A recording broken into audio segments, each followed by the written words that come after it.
I think we lost you, buddy.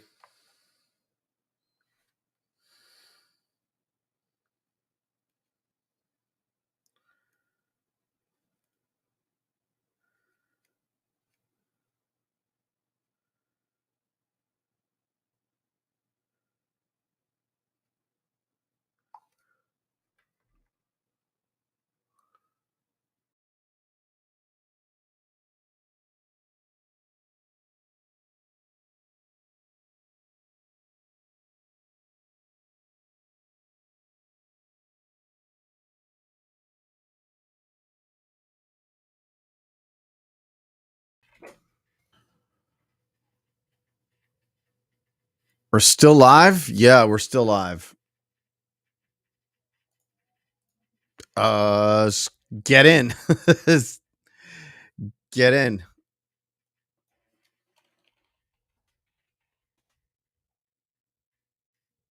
Yeah, I lost connection. Hey everybody. Hello. I know nobody's watching, so it's a good thing. we go. At least your camera's not working on the first go. Is it working now? Are we good? Okay. Oh my god. What the fuck is going on? Oh my god. Today was so good. We are ending 22 with a bang. Oh yeah. All right. Hi everybody and good evening and welcome to the Reel McCoy, your weekly movie podcast. Meth, at least this time you can fuck up the intro because Restream already did it for us multiple times. Hey. Hi, I'm your host Meffistoe, and almost always with me, always in my heart and in my soul, my hetero life mate. Oh, my feelings. Good evening to you, sir. Good evening. Let's see how long it lasts. Let's see how long this lasts. What is the Reel McCoy, you might ask? The Reel McCoy is a weekly movie podcast where we ask you to go and watch a movie. You watch it, come back to us. We geek out on it, break it down, and just having a good time when everything works. I don't know what the fuck is going on today. I started. Let me have a little story before I go into all the big spiel. My story I made a heartfelt, genuine love of people who entertain me. I did an in memoriam, right? Oh yeah. Mm-hmm. I made sure to take music that is literally. Can you see the connect done connect sound? Can you hear it? Yeah. Mm-hmm. Okay, I don't know what it is. Probably it's that causes the issue. Anyway, I did a very heartfelt in memoriam video. I put it up. I think it was this morning or like Friday morning, maybe. Got up this morning, claimed. It's like copyright claims. Like what? I literally used a non-copyright website that not only does it tell you you can use this use this song, you can use this track, just give us you may give us credit, but you don't have to. Plus you can download a text file with the license, right? It's a like a fucking txt file, a notepad file. I don't know. You motherfucker!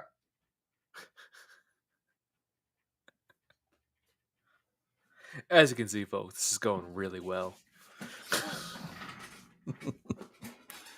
All right. So a TXT file with the license. And I was like, okay, safe, right? Claimed. It's like, you absolute pieces of shit. The company that did that is a website. That website also gives out non-copyright songs, but you have to pay them. Okay. So I said, okay, if I'm going to pay for the track, I want to make sure you own the track, correct? Yeah. Right. I put in the track name, literally popped up. The name of the track is When It Rains. However, the artist is not the same artist. And I was like, huh. Okay. So all of these websites have a preview, so you can listen to the entire track, right? And if you download it, it will literally give like watermarks every 5 seconds. It just gives you the name of the site. Some like overtone, like text to speech lady says the name of the website, so you don't have a complete track, a full, clear version. Right. Yeah.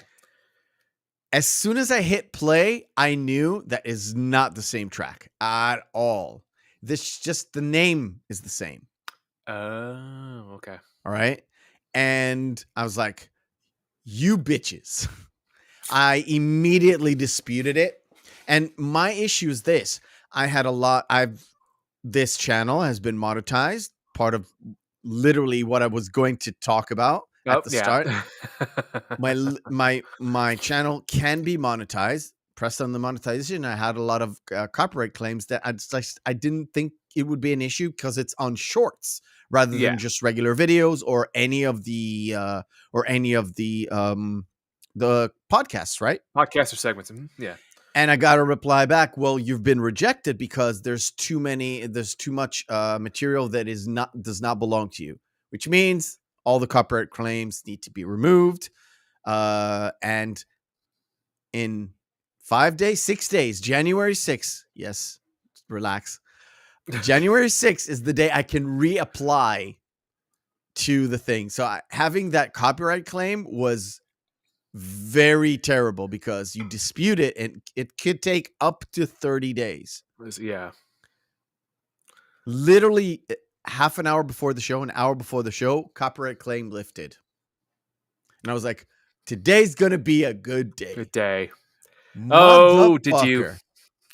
Oh, you didn't know. Oh, you didn't even know. Yes, Scotty didn't know for sure. All right, cool. Let's start this where I wanted to start this, where we can do a little bit of a self pat on the back. Let's go for numbers because I'm a Jewish man and Jewish men love numbers. Hey, I didn't say it. I did. Anyway, numbers. We are 31st of December. Kind of got lucky this year. Next year is not going to be as lucky, but it is what it is. 31st of December last year, a day before our January 1st podcast. That was when Harry met Sally too, right? Correct. Yeah. 97 subscribers total.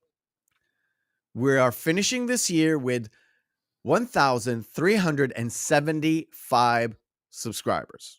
Whether or not they're actually watching the podcast or anything else, don't care.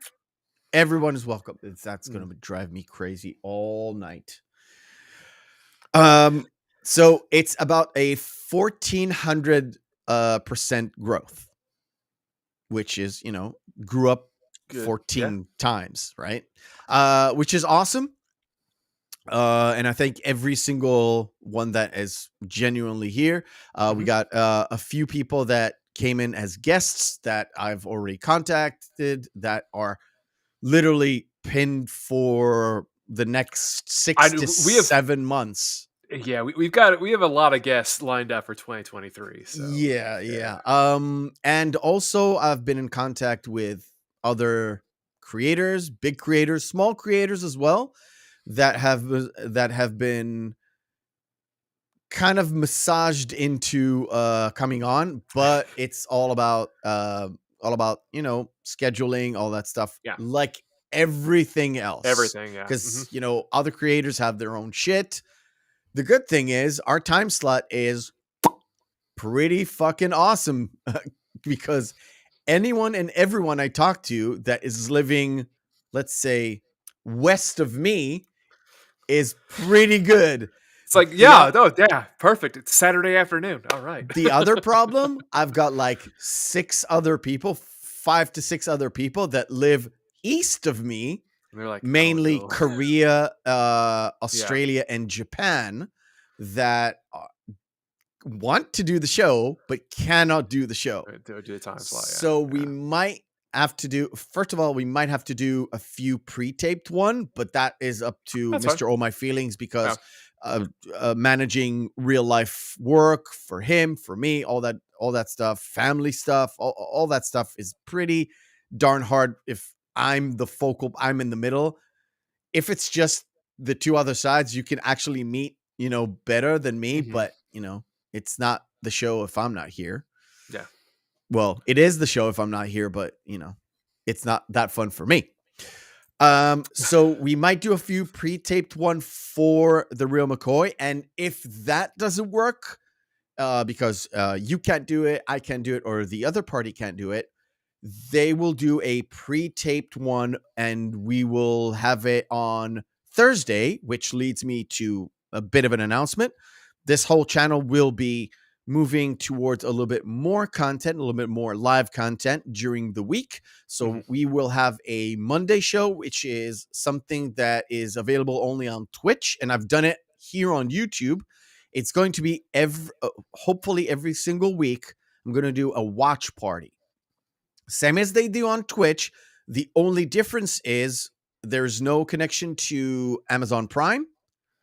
So I will have to, anyone who stops by or watches the VOD will have to have either watch it on Netflix and coordinate with the timing. I will have the timer on the screen so they can literally follow with me.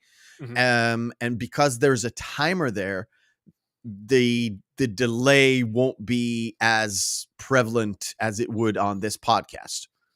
So that's Mondays. On Thursdays, there's a show. It's called The Pre-Weekend. I've already done one of them live with a fabulous girl that does movie reactions, like first-time movie reactions. Her name is Rhetorical Thrill, and she will be on the podcast as well. And it was a lot of fun. It was more open discussion, more content creation and also pop culture movies, TV shows, all that good stuff, and a lot more open ended. Not like we do this, as it's a little bit more structured. And also, we've got spick and span stuff, but it'll come next year. Also, I've been working on that. I've been working on that like for the past 2 weeks, and that's why we kind of don't have a short version, but it's worth it. And there's also one more thing we will probably add to the podcast, but I haven't talked to all my feelings about it, so we'll have a discussion after the show. I didn't have the time to talk to you about it, so I'm not going to add it unless it's all right. Get the approval stamp. Right. What are we here to do today? We are here to break down a fantastic movie called I thought you'd like it. Harvest.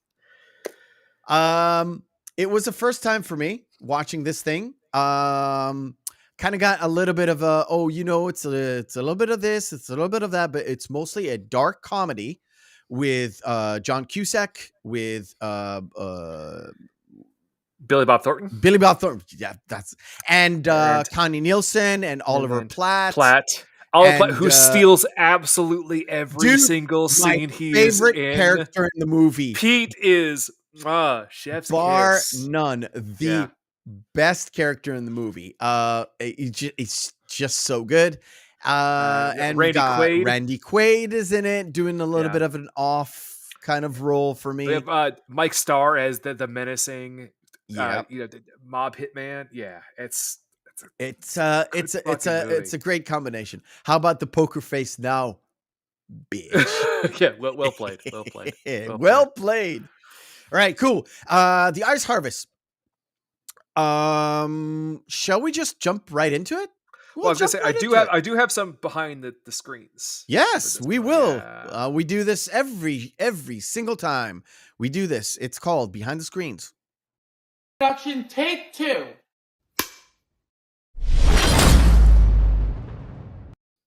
I nearly pressed next week's stinger, which looks absolutely different. Yeah. Which is Cannibal the Musical, which we're going to get to. Right. Behind the Screens is where we turn to All My Feelings and we get the lowdown on everything that is behind the scenes, production, all that stuff. Take it away, dude. So this is a really, really fast one. There's a very, very minimal issues that really happened during the production of this film. It was pretty much almost a cut and dry real bit. All right. One of the first things is It's supposed to take place in Kansas. It was filmed in the suburbs of Chicago. Again? You see, there's a theme. By the way, do you know how many guests confirmed are for next year that are all from the Chicago area? Yeah. At least 3.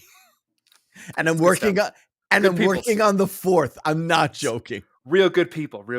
So, Go yeah.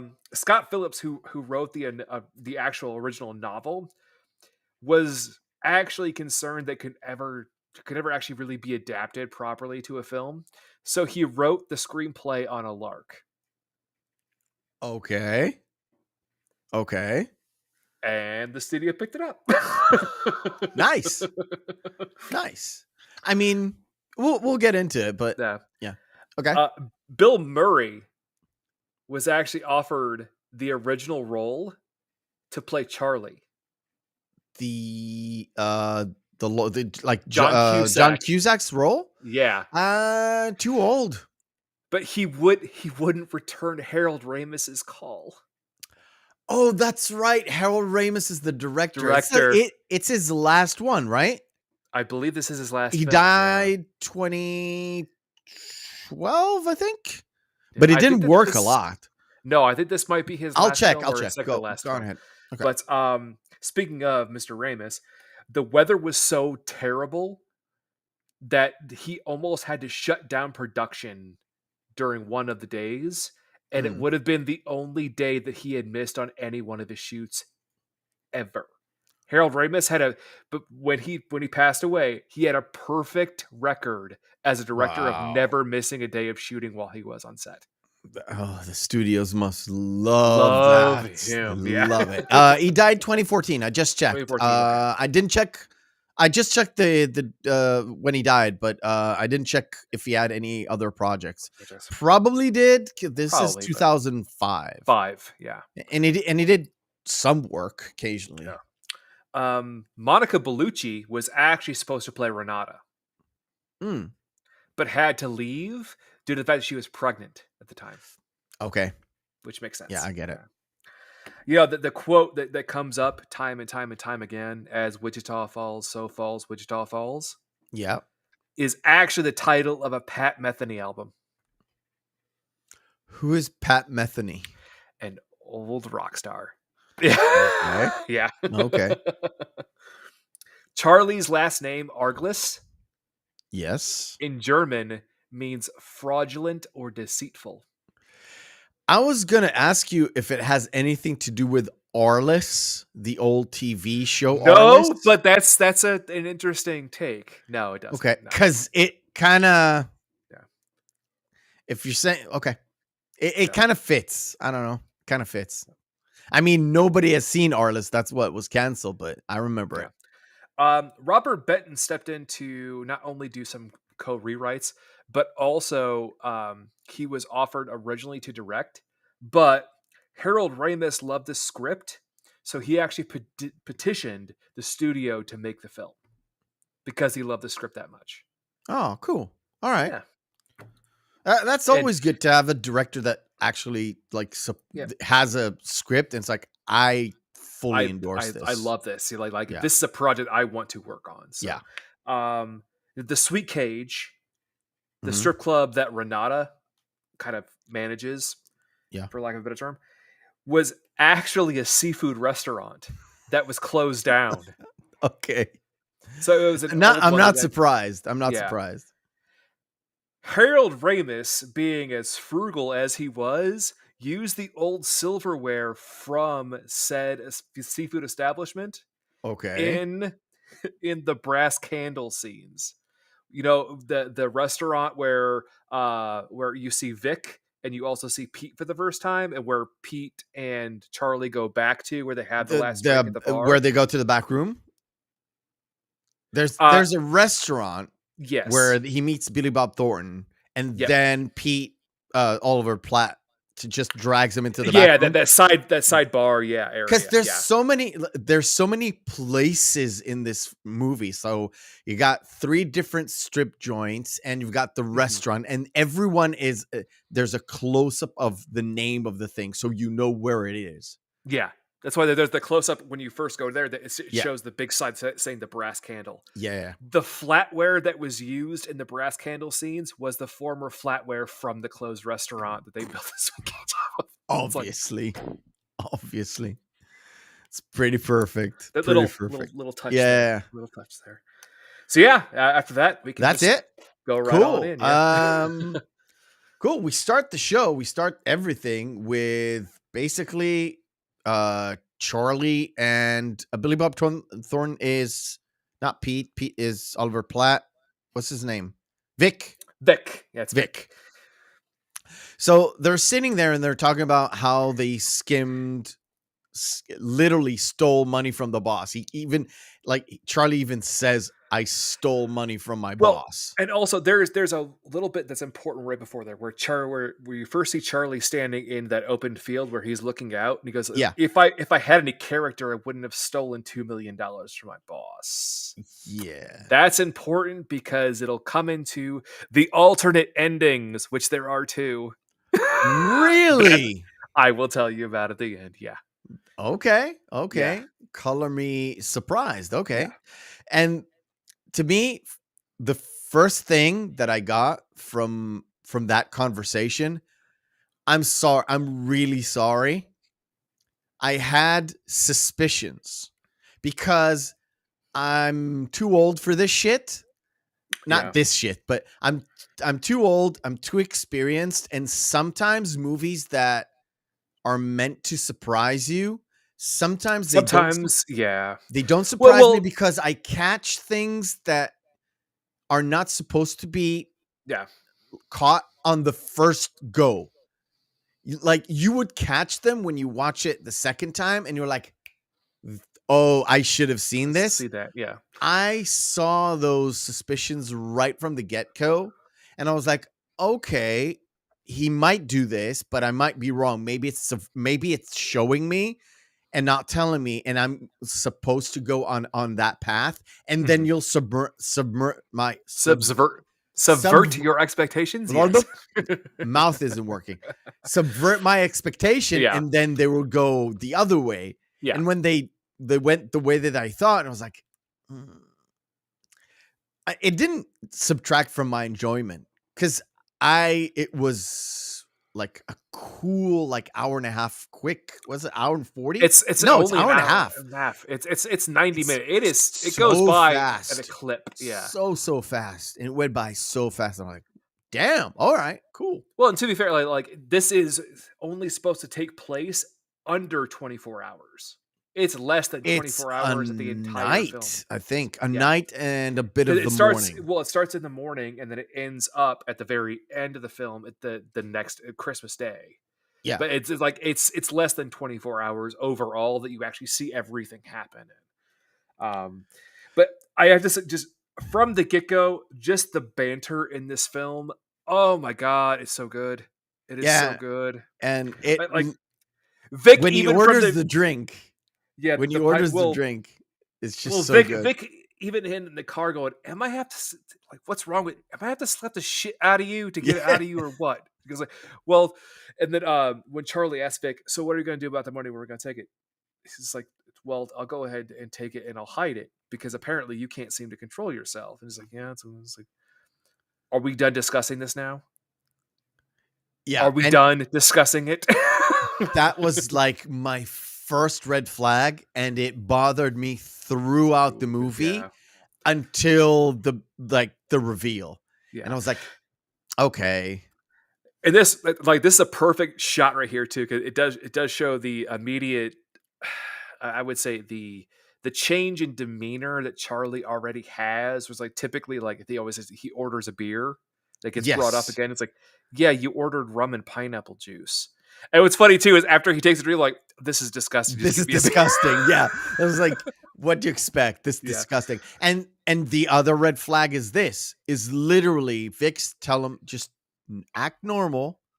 Don't go Yeah. crazy, Yeah. and we'll do fine, and we'll just pass through the night, and tomorrow morning we'll just fly out of here to a Right here. warm area, and we'll just go." And I was like, "Why are you ordering a drink that you have never ever got?" It's like, it's a telltale sign. It's because even Renata calls him out on it later. You have all the well, no, it's Vic that calls him out. Vic who tells him Yeah, Vic calls him you're out. going all over time. You're comping the one of the strippers like dance fees. You're buying drinks for people. You might as well be like, I just stole millions of dollars from my boss and I'm skipping town.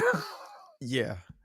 But And he has that little interaction with the stripper, and then he had that interaction with Renata. And when Renata comes in, oh yeah, I was like, Renata. Renata comes in, and I was like, okay, there's a story here, but nothing kind of put me off, or Yeah. I wasn't trying to guess. I wasn't actually trying to guess where this is going. Mhm. The only, like, when I said the red flags is the heist part. The Oh only yeah, thing that's that gonna come up. the only stuff that is like with the heist yeah. kind of gave me the vibes of, oh, something there is gonna happen. Happen, yeah. And What's really important too is just a side note. The little side stories that are in this, the subplots are so well done. The thing with Ronnie or Donnie, the guy yes, that's in love with Rusty, the stripper with the black eye, how there is a setup and payoff yes, for the dude. subplot in this, where it's like that's like that could have been just one little side off little bit that just happened in a strip club where they wouldn't have even noticed it whatsoever. But it has a whole play out through the entire narrative. And you knew I would probably like this because there's a lot of little setups and payoffs, and it has nothing to do with the main Yeah. story. Yeah. Just the Nothing. fact that it fills up the movie from being just a one-dimensional, like, typical heist movie into like this rich town that is not a big town, and everybody kind of knows everybody else, because Everybody this is else. Wichita Falls. This is not like big Kansas, and everything is like, and it kind of represents itself with the cop that knows Charlie, Yeah, and Officer Charlie Tyler. doesn't know Yeah. Officer Tyler. Yeah. We're And gonna yeah, so get to there's a Officer lot of Tyler, yeah. interaction, and it fills up the movie, and it fills up this whole story with interesting small characters that just had fun with it, right? Yeah. The stories were there, and they just were into that role, and I like that because it makes the story more than just one dimensional. And you said this is where the big guy, not Sid, Roy. Roy comes in. Sydney is the bartender at the strip Yeah, club. yeah. And Roy comes in, and Charlie's in the bathroom, and Roy comes into the bathroom, and he knows Charlie's there because he did recognize the shoes. However, Charlie's looking at this. Who wrote it first? Is it not Vic? Randy Quaid's character wrote it first? No, it's all Charlie. If you notice at the end he writes it on Yeah, he does. Sydney's But I thought he wrote it RV. because he saw it in. No, but if you notice, it's the same red Sharpie. Yeah, that's right. Okay. Yeah. Cool. Um, What's important though, just a little side bit, is there is the setup too with Renata, where she shows her desperation, how she wants to get out of Kansas, get out of the town. yeah. And there's that little subplot with the councilman photo that Vic has. Yes. And Because there's supposed to be a vote coming in the next year about how they're going to outlaw strip clubs in the area. And the whole thing is he goes and he tells Renata, well, what would you think about me getting you that as a Christmas gift? Well, I don't think Vic would get you that, but that would be the nicest gift anybody could get me, Charlie. Yes, I know. And he and also it seems like when she leaves too, the note just a little aside, she goes, You either better soda up or get real drunk. Yep, exactly. And And then what does he do? he takes the taste out of the rum. It's like, that's disgusting. Yeah. And then he goes to the other strip club just to, he talks to he Yes. talks to the other stripper. He comps her for the night. Then he goes And out the back. we also get to see Officer Tyler for the first time on his Yeah, drive there. on the way there. Yeah, on the way there. And is like, "Are you drinking?" It's like, "No, I've not been drinking." No, he doesn't even ask him that. He asked him, and also maybe you better. Yeah, He has an open flask sitting in his cup holder in his car. but he stops him because he's like, he's actually fears for his safety. Well, no, yeah, also because he slid. Yes, Because it's that the whole bit is the fact that it's this terrible ice storm coming into town. yeah. And of course he picks up the photo, which at that point they didn't mention the councilman, but when he takes out the photo, I didn't realize it's the councilman. I thought it was just something else. And then, well, they don't even show the face until Renata sees it near the end, where you're like, oh, because no, the councilman he approaches well, him yeah, at the middle after we see the picture. And then that's where I made the connection, because it's like a picture of a guy. It's like, okay. Well, you don't actually see the photo though until the end of the. Cause she just mentioned the fact that she has there's an incriminating photo of a councilman. You don't know which one until he walks up to him at the bar at the Brass Candle. Yeah, where Pete is. She said something about the council, but again, watching, I didn't pay attention to every single detail, just the stuff that kind of stuck in my mind. But yeah, I did make the connection up until the point where he talked to the councilman and was like, oh, the present that even Vic couldn't get, like even Vic couldn't do. That's okay. And then he meets Vic. Because he calls Vic first and says like, "Hey, Royce," on the phone. Yeah, I was and that's what kind of made him slid basically when he was talking on the phone. Yeah, and that kind of Vic's whole bit. While he's on the phone, he tells me like, "Well, Vic called me, like Roy called me." Vic said, to wish me Merry Christmas. Like, well, what did you say? I wished him a Merry Christmas back. Like, to hell. It's like, because you know who Roy is, right? It's like, yeah. Vic, you're a pornographer. That's what you do. Roy makes people's legs go the other way. Yeah. You get a very visceral idea what Roy is supposed to do here. And Roy, and Vic just keeps playing it off and playing it off and playing it off. And then as Vic goes to leave, you notice when he leaves, it's so clearly Renata that's with him by the door when they walk out. I know. And I was like, okay. It's like, at first, I kind of thought it was his wife, but that's not Gladys. But you don't see his wife at the start, so you don't actually know.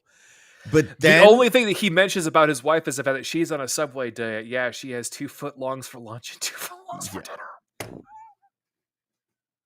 Yeah, exactly. Which, that's the most healthy thing to do, but okay. And of course she is a bigger lady, just put it that way. Yeah. Oh, why did I activate this? Never mind. I was gonna say, then we have Pete. I want to get a good shot of this. It's one of the owners of the restaurant walks up to Charlie and asks him, "Can you take care of your friend? He can't drive home." Whoa, ho, ho, mofo. Oh, look, everybody! This is Charlie. Like, he's a mob lawyer. It's like, shut the fuck up! I know for Charlie, it's like, shut the fuck up. It's like coming in with I forgot the name, but Robert Duvall's character in The Godfather, meeting a drunk friend in a restaurant and saying, "Look, it's the Godfather's fucking consigliere. Look over here." It's like, shut up.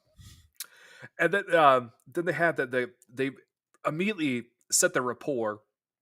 And I love how this film sets up their relationship immediately from the beginning when they mention Charlie's ex-wife and Pete's current wife, Sarah Beth. It's like, Yes. why didn't you warn me about the pajamas?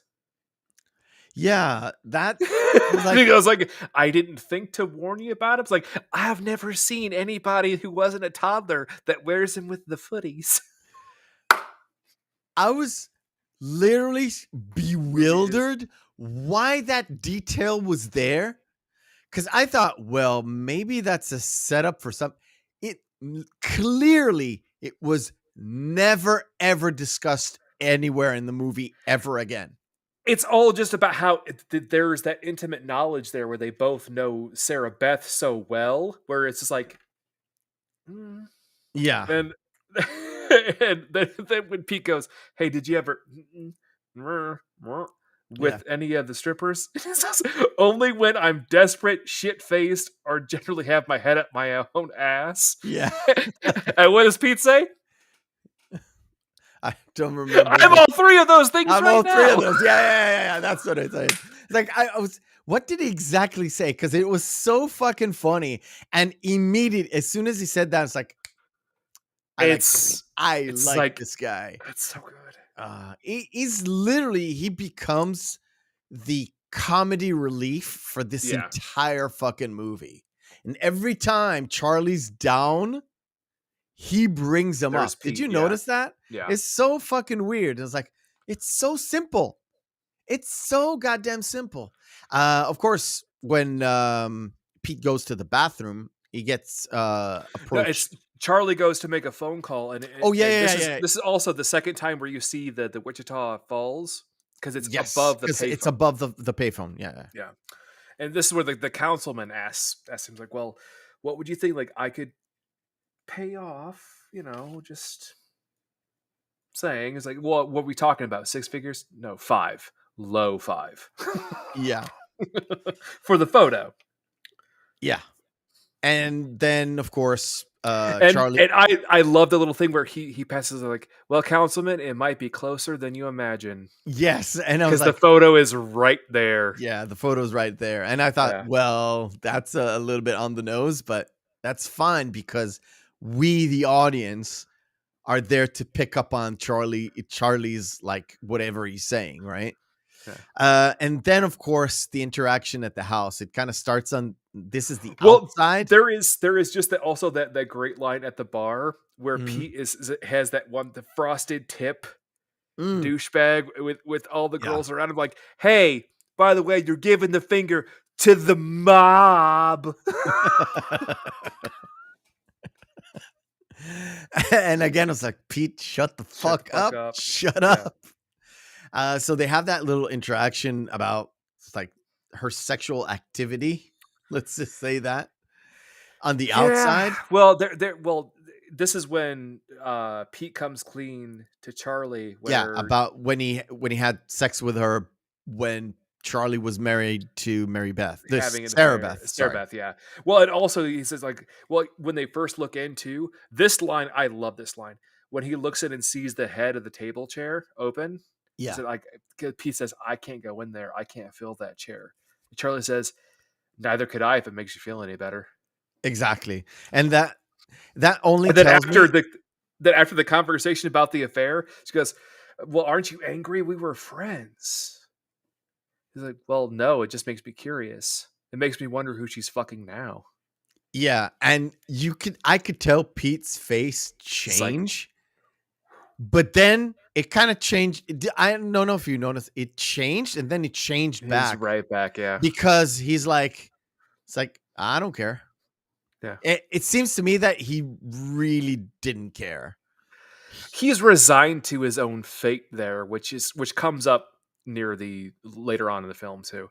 Yeah. And then we get introduced to the family.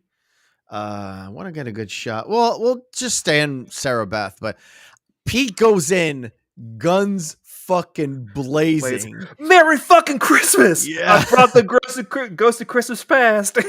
Yeah, and he Charlie's just standing sits down and start eating like a fucking savage. there. Savage. It's like, Pete, what the fuck are you doing? And Well, I was like, oh wait, he's still drunk. yeah. Well, that and like his daughter, you could tell that Charlie's daughter absolutely adores and loves him, and his son hates him. Yeah. That's well established. The thing is, they keep telling Sarah Beth that she's a cold-hearted bitch. No, And that comes up after the dads were like, you should be ashamed of yourselves. How could you call yourselves men? And he goes up there, and Pete just goes on the tirade, like, who paid to replace your hip? Who's paying the mortgage on this house? And who raised your daughter to be a hypocritical cold bitch? And he's got the turkey leg in his hand. Just yeah. The thing is, if you notice, she keeps being distance, cold-hearted, and the smile is not a smile of like happiness or even disgust. She's just putting it on it's like pure makeup. Disdain. That's all it is. It's just makeup at this point, right?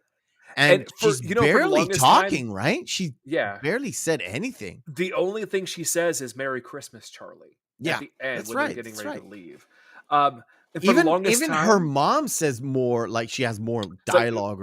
Because it's like Dottie is the mother. Yeah, I think it's time for you to things leave, down. Charlie. Yeah. You take Pete home. Sarah Beth and children are going to stay with us tonight. But Sarah Beth only says that, and for the longest time too, Meth, I could have sworn that Sarah Beth was Charlize Theron. Really? Yeah, I don't know why. I was just like that. I could have sworn that was Charlize Theron because she looks very, very much like her at that time.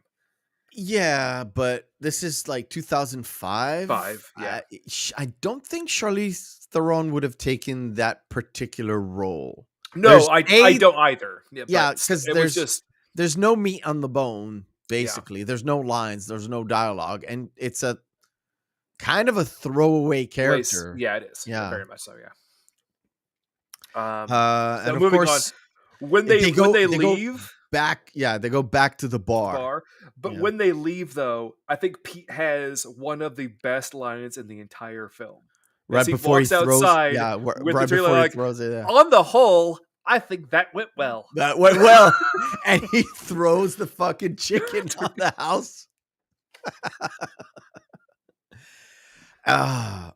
Then they go in and Pete. Oh, this is a great shot. So what's really important? They have that conversation in the car. Yeah, the conversation in the car is outrageously important. Yeah, because it really shows almost the nihilistic ideology that Charlie is now attributes to his entire life. The story of his father and his uncle. Yes. Where again, talking about regret, because it was Pete says that's all we really like. Men our age, that's all we have left is regret.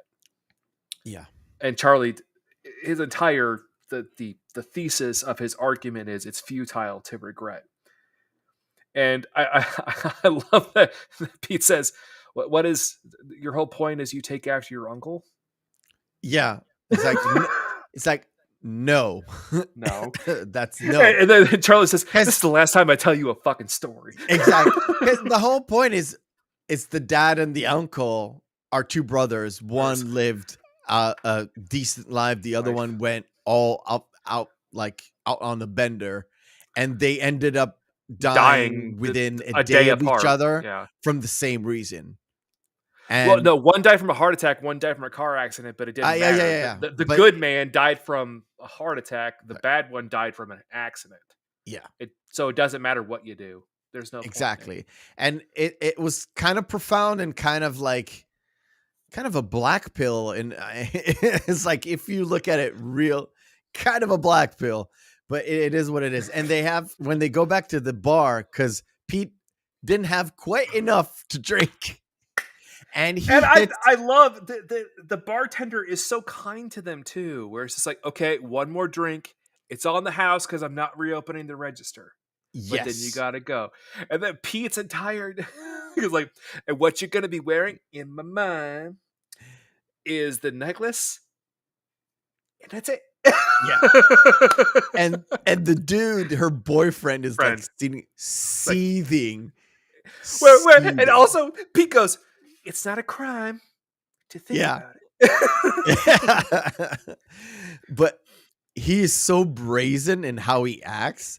And Listen. she's like, okay, she's just she's like, he's so drunk. Blah, blah, blah, blah. That's her like face. Yeah. And the guy next to her is like barely holding on to that newspaper until he just breaks. He Well, throws because Pete he outside says and he kicks him in the fucking fucking nuts, balls. dude. Yeah, well, the line that he says is like, well, she might induct you to the Christian camp of Cunnilingus. I love that God, I line. love this movie. It's so good. I love that line. It's so fucking and funny. and also when he's being pulled out, notice Pete's going, notice that I am practicing nonviolent resistance. He actually he tears down, almost rips off his underwear and Yeah. dragging him outside. And of course, there's a whole parking lot, Parking but all you lot. have to do is getting sick in my There car. was a whole parking lot. Why did you have to vomit in my car? All right. Cool. We'll do a stop here and we'll do our first segment of the night.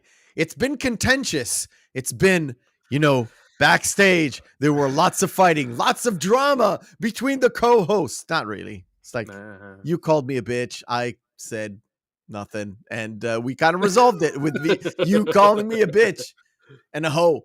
No, just kidding. All right, cool. The first segment of the night is called Missing Marquee. Wait, I need the correct stinger.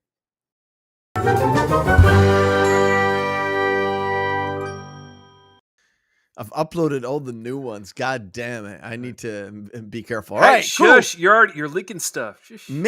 Hey, I did later. say we're going to have Spick and Span. I'm not going to reveal it tonight. Okay, Missing Marquee is where we take 10 posters, have their text written off, we display them, and All My Feelings will have to guess which movie this is. Bablam. Oh no, I'm already gone. No. I'm saying nothing. I'm not going to drag this because we don't have anyone watching. I mean, there's 3 people watching, but they're not saying anything. You can say something, guys. It's fine. Well, I won't bite. I don't hard. know this one. Obviously, It it's is. Keanu Reeves, but It is Walk in the Clouds. I've never seen that before. I've seen it, sadly. It's a massive chick flick. No. Is that Michael Douglas? It is Michael Douglas. This is 1988, I believe, or 87. This is in Japan, and it deals with the Yakuza. Oh, it's not. Oh, it's not Ronin. This is the first time I've seen the shame ritual with the pinky. With the pinky, yeah. A very visceral scene, by the way. No, I don't. I want to say it's not Gaijin. No, it's not Gaijin. I don't know it. I can't think of the name of it. Black Rain. I have seen it before. I just can't think of the name of that movie. It's Boys Don't Cry. Boys Don't Cry. Oh no, this movie's so bad. I love this movie. It's a single name too. It's a Luc Besson movie. Yes. Has Morgan Freeman in it. No, I know what it's about. She gets drugged, and then it's basically it just makes her hyper aware of everything, and she ends up killing Yakuza boss at the end of it. Or South Korean. I'm not sure. Yeah, I think it's a South. He's a South Korean, but he plays a Yakuza boss. I think. Yeah. I cannot remember the name. I know it's one single name. It's like, does it start with an A? Starts with an L. L. I can't remember the name of it. No. It is Lucy. Lucy. Okay. That's Rain of Fire. Rain of Fire. Spielberg movie. Super 8. Yes. Yeah. For a minute there, I thought you said 8mm, which is the Nicolas Cage movie. No. That's the homage to snuff films. Yeah.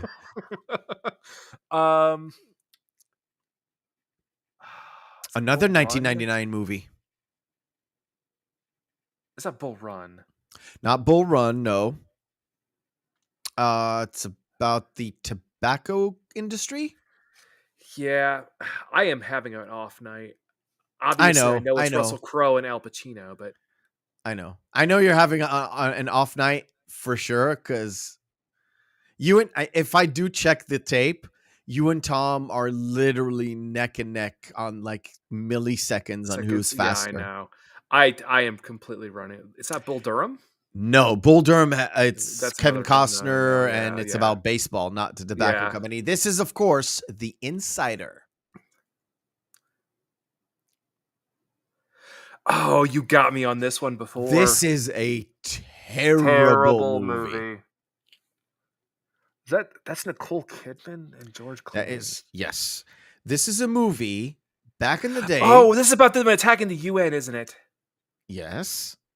And I confused this one with a Yeah, movie with Bruce Willis, remember? It's about an atomic bomb, a yeah. dirty atomic bomb going Dirty bomb. off. It's a dirty bomb. Yeah, it's a dirty bomb. No, I'm thinking of Robin Williams. I know. A Yeah, dirty. it's a Yes. dirty bomb. Yes, I know. It's from the stand-up comedy, man. Ah, I got you good. This is yeah. Peacemaker. Peacemaker. Yeah, I've never actually seen that. Is it Three Kings? Three Kings, another Yeah. 1999 movie. Oh, is that Zodiac? Zodiac, correct. Yeah. And that is it.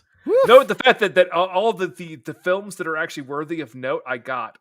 Yeah. Except for Black Rain. I think I saw that movie once many years ago. I'm I'd have to go surprised back and you rewatch didn't that. automatically know it was The Yeah. Insider. Just because how I know Russell that I saw Crowe it once and I looks. didn't like that. I did not like that He film. on the film, he looks like 20 years older than what he was at the time. Yeah. That was literally, The Insider was 1999. It was literally before Gladiator. And he Oh. looks way older than So what he's was supposed that to be. after A Beautiful Mind then? Yeah, it was after A Beautiful Mind. No, before. It was? Really? Insider 1, 1999, 2000 Gladiator, 2001 A Beautiful One's A Mind. Beautiful Mind. Okay, I always thought that A Beautiful Mind was in 98. I don't know why. Yeah, Never I mind. thought so too. But I distinctly remember watching it in Well, the theater. well, I think that just because Jennifer Connelly is so timelessly beautiful that it's just like, oh well. True. But I've seen A Beautiful Mind in the theater for free and at least 20-ish times. Okay. Well, not technically. I've seen the ending 20-ish times, and I've seen it about twice all the way through because I was working at a theater at the time. I was working concessions and doing ushering. You know, that's so funny is that we both worked at a movie theater at one point in time of our lives. It was like a month that I worked there, and literally I watched A Beautiful Mind, and at the same time, I watched Ocean's 11. I watched Ocean's 11 so many times in my life. It's insane. Like theater watch. Yeah. I think that was the same with me and the original Matrix. I saw that movie Ooh. so many times. Sweet. All right, let me just change this. Click this. Okay. So I have to push things forward because I did say we're gonna push it. Yeah. So a little further they today, do but- drive to Pete's house. What's important there is they do have the testicle scene where they're in the car. He goes like, "Well, I got one. I think the young man may have kicked it up into my body cavity," and Charlie's literally hoisting him up. Yeah. Officer Tyler comes in for another second round and goes like, "By the way, if you want to shake him down, you have to turn him upside down to get the money out of his pockets." And then he does the test like, "What's my name?" Name. Because the scene earlier, No, he said, that's after. That's when Charlie Really? vomits off the bridge when he finds Roy's finger in the vice. Yeah, that's just so in a little bit. This the scene where he at the end of it he tells him you like you need to remember my name, or is it before? There's like four or five of them. Yeah, that's after. But anyway, well, that's what's great about it is that's also a good show and tell and a good setup and payoff because at the very end of it too with Bill. It's like, Yeah. yeah. But no, And when the only thing that's important about that whole bit is the fact that he takes his ex-wife's Mercedes that he bought for her as a Christmas gift, and yeah. he leaves that little whiteboard sign on there. I love it. Like, had to take Sarah Beth's car. Mine's full of vomit for some reason. Yeah. That's exactly where I was going with this. And of course, I love that he line. goes straight into Renata. Yeah, he goes to the sweet cage, and outside you get the payoff from the scene before. Yes, where you they see the have whole altercation between the stripper and the simp and So the we have Sydney out there. Sydney Sydney out out there there because at beating the one point in shit out of time, the there's a call where he goes, "I'm gonna break his fingers," and he's yes, out and there then he sees him breaking walking. his fingers. Yeah, literally breaking his fingers as Charlie pulls in. But there's a shot where he talks to Charlie on the phone, and he literally walks. You can see him walk in, and Sydney does the threat on the phone Yeah. to Charlie. Charlie comes in, he breaks every fucking, and you can hear the snap, which is delicious. And they do have the bit where Rusty, the stripper, tells Charlie, "This is Donnie."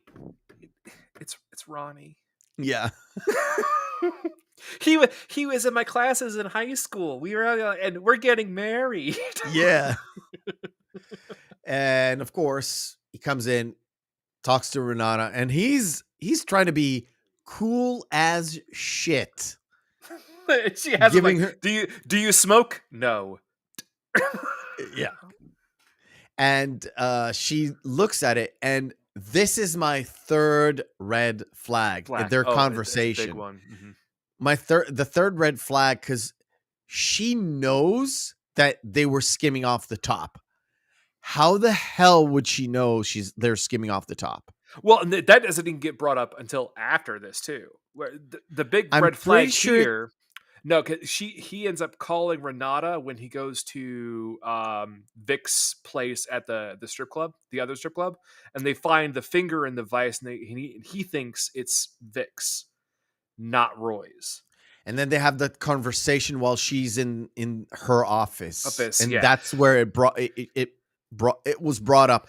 And some conversation, it literally is like popped in my head, where it's like, yeah, there might be something there. Like I said, first time watching, it kind of raised my flags. Like, oh, she might turn on them, get the money. Because I was thinking she might turn on them because she knows stuff, and they would be out of the money, and she will turn out to get her dreams, which is owning her own business, having the council kind of at bay, and she'll turn out to be the winner in this. That was where I was going with. Yeah.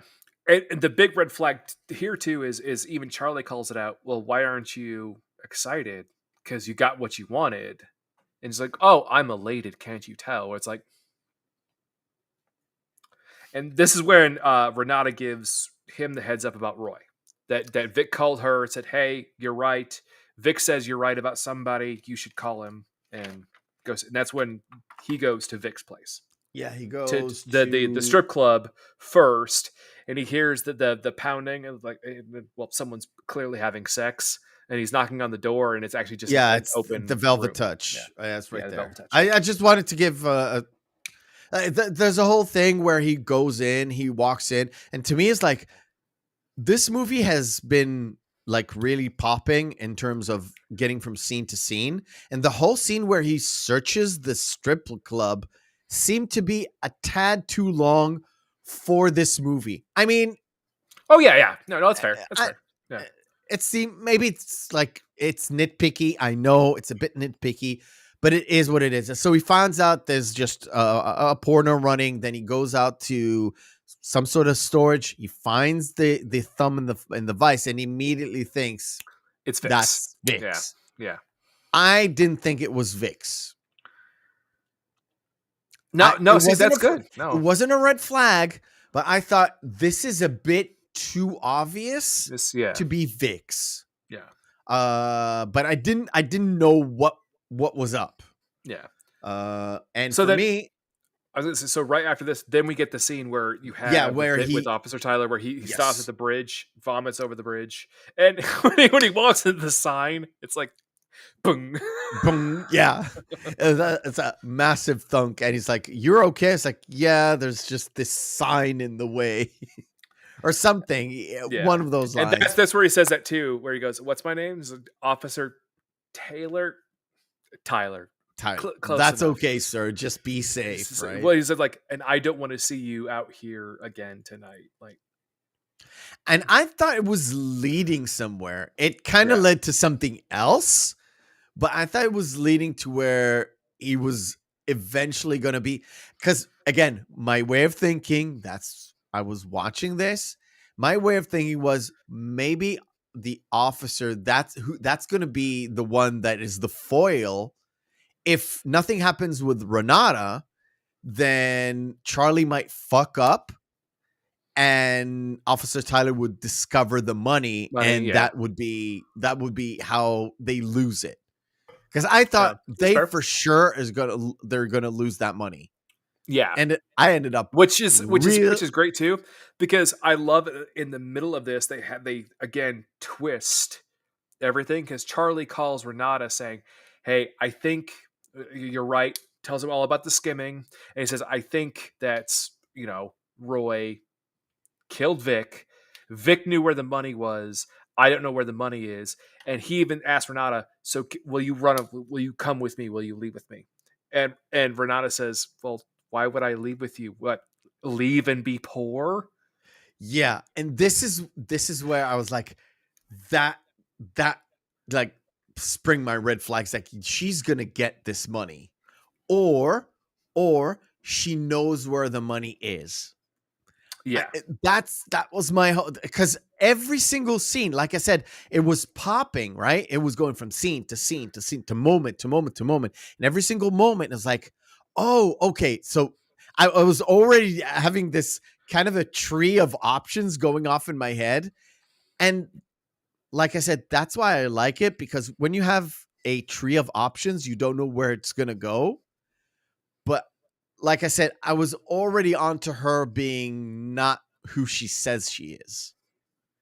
That's yeah, where it kind of it was like, okay, yeah, this goes there, this goes there. Okay, she knows. Let's see where this is going.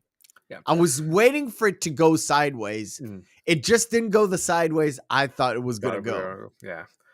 So then, immediately after this, we have the whole bit where she's on the same phone call. She's essentially trying to walk Charlie through killing a man, trying to Yeah, like convincing him to man up and kill Roy.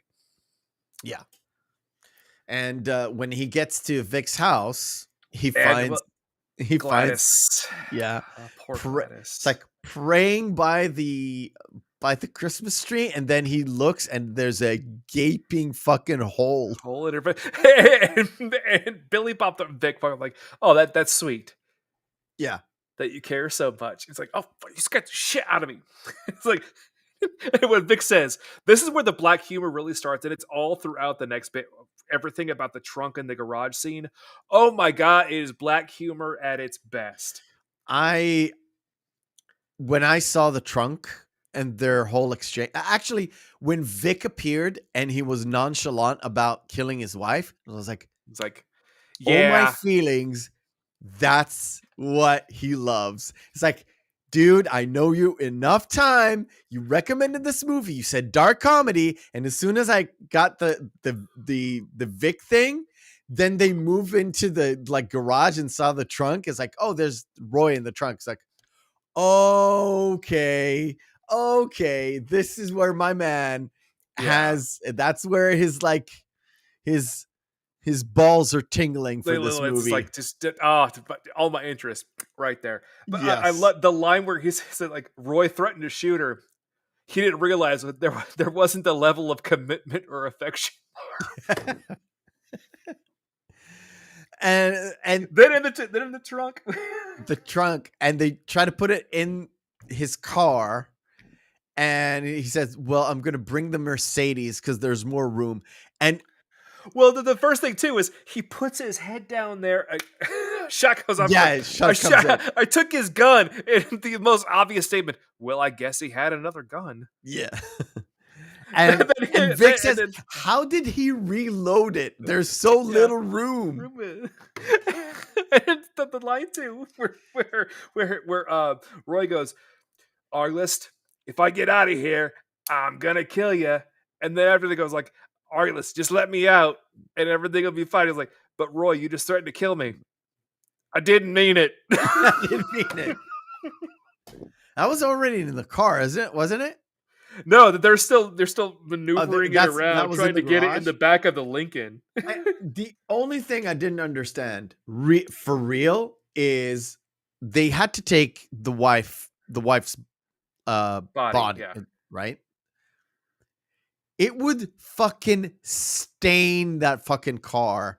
You can pass one luminol all over it, and it would be yeah. it will It's flag that it's done. car It's done, yeah. immediately.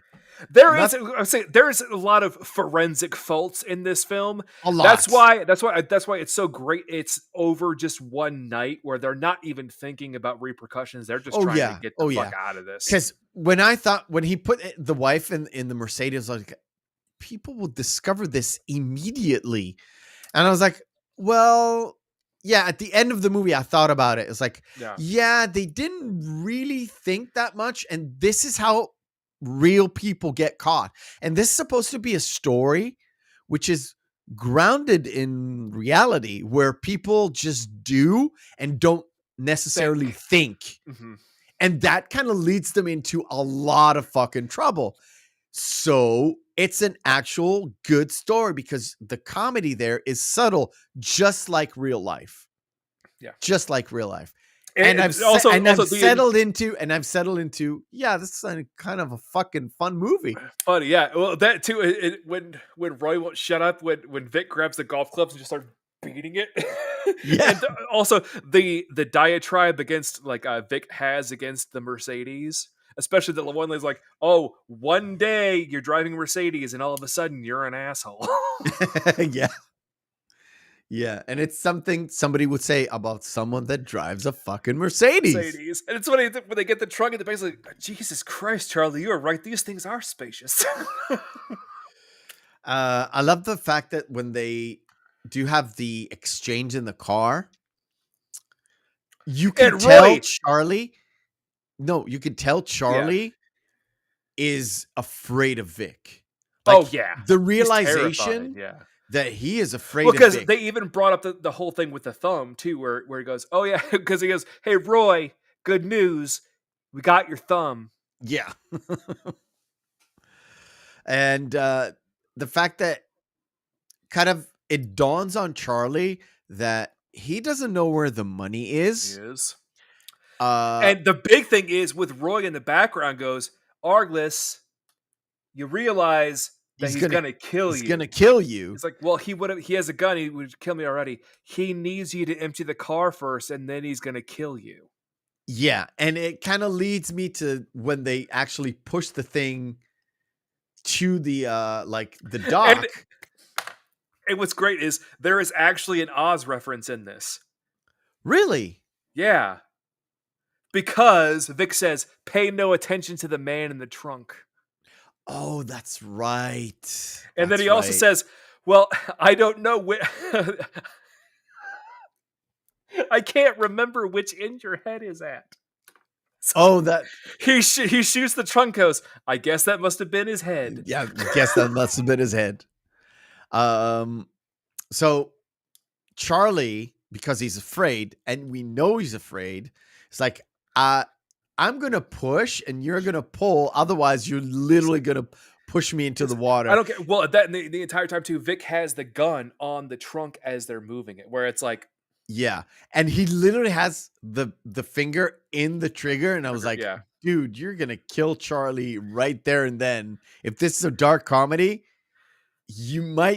all of you might fucking die. Or maybe I thought for just a second that Roy lives and Vic and Charlie are gonna die because Vic is gonna fall to the lake and Charlie's gonna get a bullet and Roy's gonna be stuck there on the pier inside the trunk somehow. I don't know. Again, it was all options running in my head, Yeah. and they were all good. It was Um, like nothing can go wrong with this because everything is going wrong. Everything is just terrible.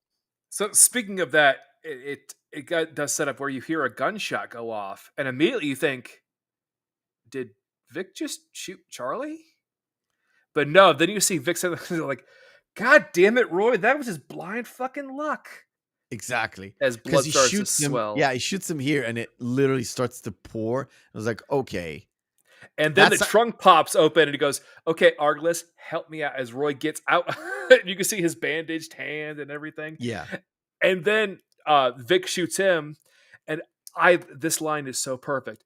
Where Roy is standing there, because it's like, well, the thing is, Roy, you forgot in there. You only had 6 bullets. You're out. And he Yeah. starts just click, click, click, click, click. Exactly. Vic shoots Roy, and he's saying, like, Vic's line, "Don't just stand there like an idiot pretending you're not dead. You're dead." Because he thought he was dead before. Um, And and then Roy then falls and the bridge collapses. Roy Yeah. falls, everything falls, Vic falls. And wait. And Charlie gets Charlie goes to the car. Vic thinks he might, convince Charlie to Yeah. help him out, and he gets the body of Gladys. Vic, Gladys. I didn't want you to die alone. Yeah, I didn't want you to die down alone. there. He slides her over, and Vic kind of it's pulled down by the weight. By the way, he should have died before, but whatever. It's kind of funnier this Because he would way. have suffered from hypothermia. Yeah, Even it's though- karmic yeah. justice. Yeah. Yeah. But I like the fact that he killed his they would- wife, and the Yeah. wife is like the final kills nail in him, the yeah. coffin. Yeah. But when Charlie goes back, because Charlie tells Vic, is like, "I know where the money is in the car." No, it's not. No, it's not. Turns out Vic wasn't lying. Yep. And the bags in the car were full of clothes. And this is the other really big red flag, too. Before you know that Bill's already at the Sweet Cage. When he calls Renata, and Renata's saying, "Well, I don't care about the money. Just come see me." It's like, yeah. That's where I thought, well, yeah, this is going where I think it's going. I just don't know when the other shoe is going to drop. And this is Right? before you realize that that Bill is at the Sweet Cage. Yes. The boss. Yes. That's looking for Charlie anyway. So that was the perfect setup for Renata to tell him to come. But before that, you think, oh, it's just because Renata has the money. Yep. Yeah. The thing is, he goes back to Pete's place. Yeah. I didn't know why he went to get his own car or to get no, Mercedes back. Because he went to the convenience store at the gas station. Yeah. And he picked up toys for the kids because his son says, "Well, oh, that's right. He wanted to put them on the Christmas tree. That's right. Yeah. That's right. I forgot.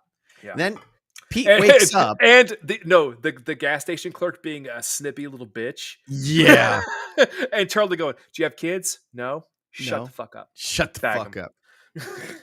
I thought literally that's exactly what I thought. And throughout this too, throughout the narrative too, there are conversations that that Charlie has with Renata where he keeps saying, "I have to ask you a question," and then he forgets the question. Yes. It's important because this is the second time he asks her the forgets the question. That's all along the way. And when Pete kind of wakes up, Pete asks take Charlie me with to you. Take me with you. I can't live my life anymore.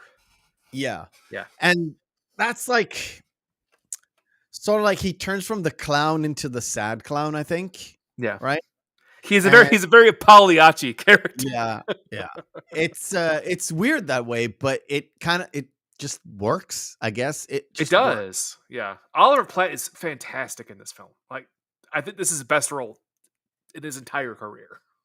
Oliver Platt? Better than Flatliners? Yeah. All right.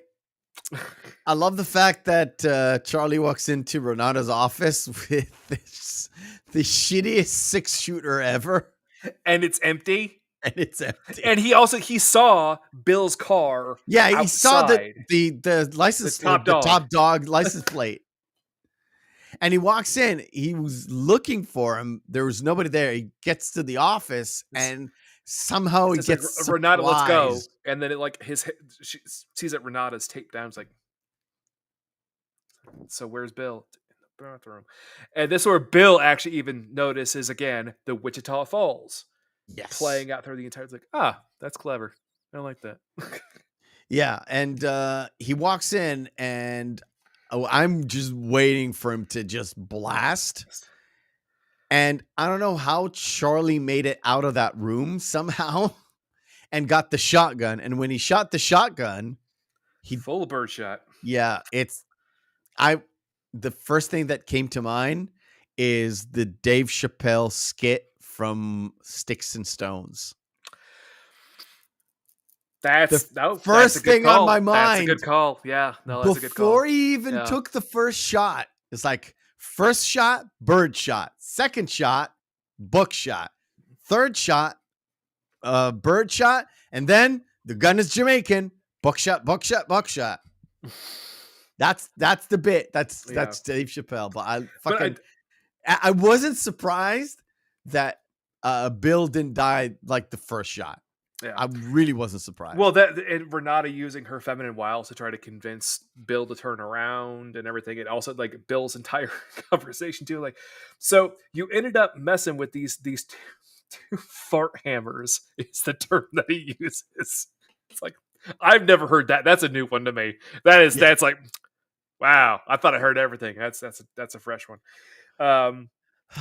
Too bad Randy got fucking crazy. It went crazy. But that because with Vic, but it's easy to see why Vic and Charlie would team up, because you got a brain with no dick and a dick with no brain. Yeah, that's right. That's right. Yeah, kind of makes sense, I guess. With any good duo.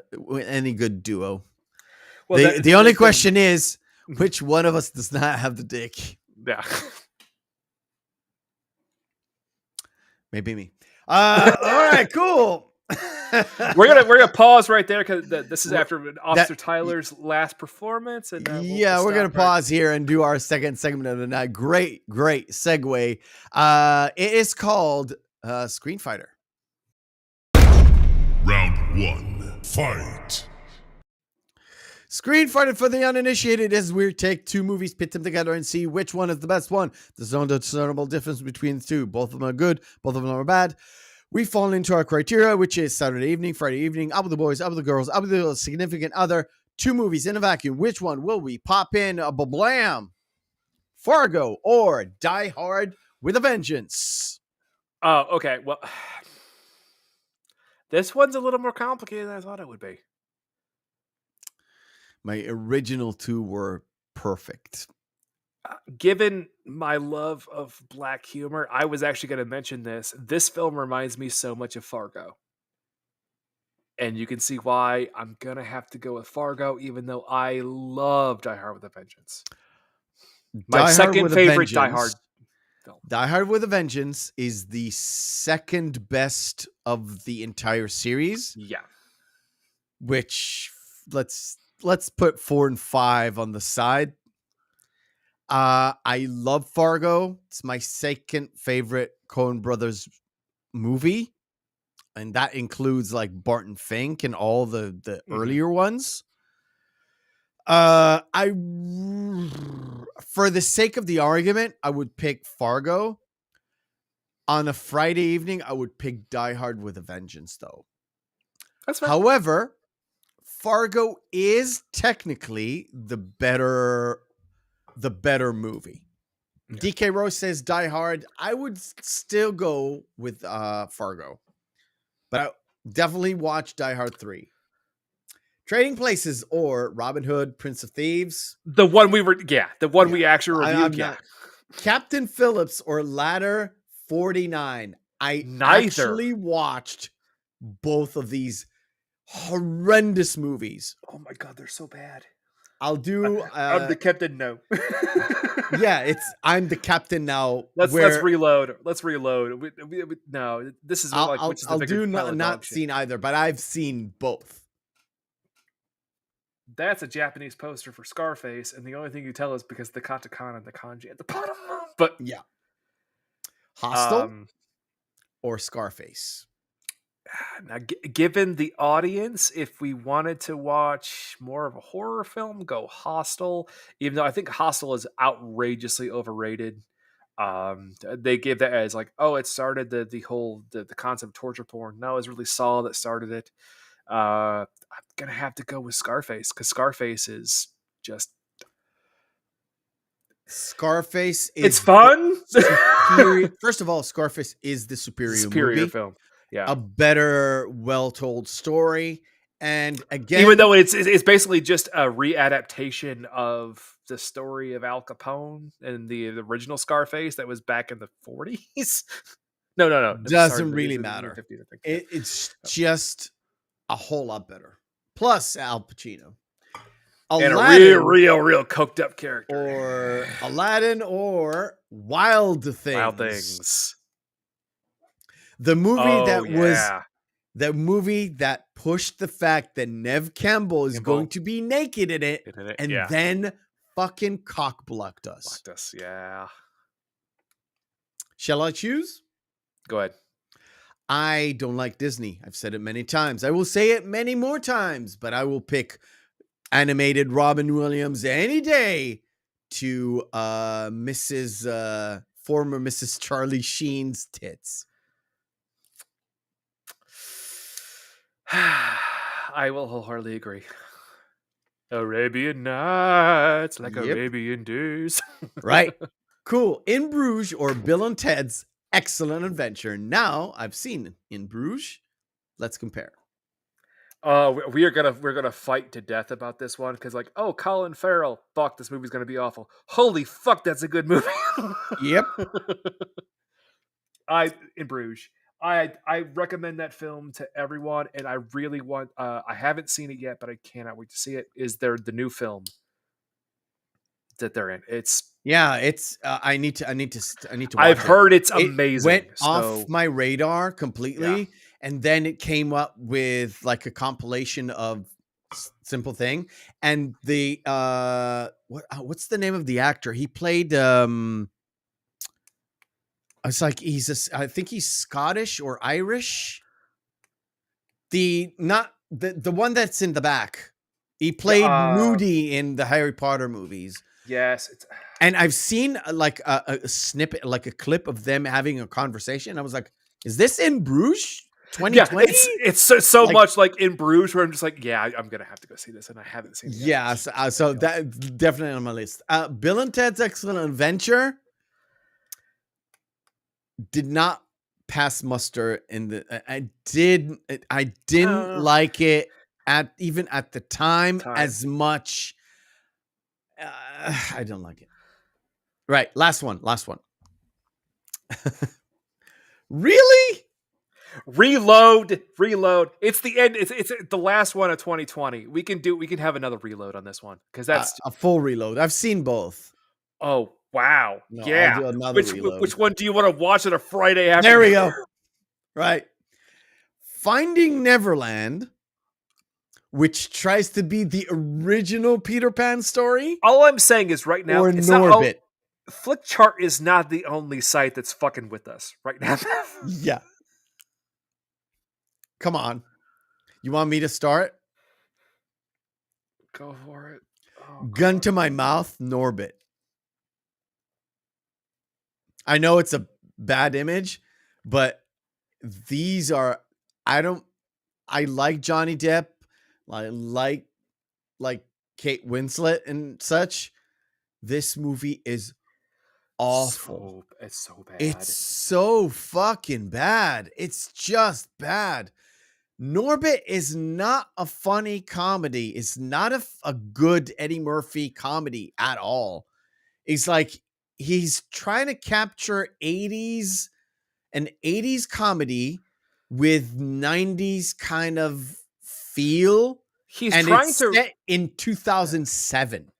well that he's also trying to recapture everything that he gained from the popularity of the original remake of the Nutty Professor that he made, with how the Yes. clumps were all just Like, him playing different roles yes. and him doing the same thing in another film where it's like, let's see if I can get lightning in a bottle twice. Yeah. He did not. No. Oh, that movie. But I they're would definitely watch terrible. Norbit over Finding Neverland. I know it's sad, but I would too. It's real sad. It's real sad. I'm clicking it off screen because Thanks, 2022. If I click it and I said it's the last, it's gonna be the last. The next one is Get Shorty versus Glory, by the way. But we'll never know the answer to that That's one. a good debate, actually, because I know, but both fun it's movies, gone. actually. It's out of here. It's out. The last one of 2022. Cool. Thanks, 2022, you bastard. You bastard. All right, so we have What a shot. What a shot. Oh yeah, with the knife and the entire diatribe too, where Renata tries to take out Bill while Charlie's just going, yeah, trying to weakly take the knife out of his foot. And I think the knife went into his leg before Officer Tyler came in. Tyler, right? yeah. Because as soon as Tyler gets, Bill has he looks the gun at this scene basically, right? Yeah. He looks at this particular scene, and when he gets in, he just gets shot. He turns around, like, "Oh, Mr. Gerard," and he just turns around and shoots him right in the face. It just there. I like this shot where it's super menacing, right? Well, and also while Charlie is struggling, he literally goes and Renata's in the corner. Yeah. And also Bill's disdain as he looks in the mirror and goes like, "In some pencil dick lawyer. No, I've been disfigured by some pencil dick lawyer." Because he goes on a rant about how his father's like, "Don't mess with these backward ass people in Kansas." Yeah. And is he supposed to be like this Italian mobster? And he does not even sound remotely Italian. Well, his name, I believe it's, I have it written down. It's Bill. It's Gerard. His name is Bill Gerard. He is not Italian. Yeah. I don't know. The only mob that I know in fucking Kansas or around Kansas is fucking the Italians. I don't know. It's just anyway. And of course, Charlie frees himself, gets the gun. It's like, you think the next one is birdshot, and blam! He sprays Bill all over Renata. Renata's like, yuck. The setup at Renata is where Charlie is bandaging his foot. Yeah. And Renata is basically praising him. Like, well, hey, it took you a while to get there, but once you got there, you were there. You did what you needed to do. And he looks over and he sees the bags in the closet and he makes all the mental connections. Yeah, and this is where I was like, yeah, this is kind of exactly what I thought it's going to be. And we get the like the flashback scenes where you kind of see her. Where we already saw that it was clearly shot this way. We clearly saw this. And he makes all the connections, and there's the shot of the cigarettes as well, with where the lipstick, one with lipstick, the other one's not lipstick. And everything kind of comes together as Charlie takes the final moment and he kills Renata. And the great thing is and like, she had the straight razor and how she was going to slit his throat right there. Yeah. And take the money. Yeah. And it's like, oh, you slimy fucking bitch. Yeah.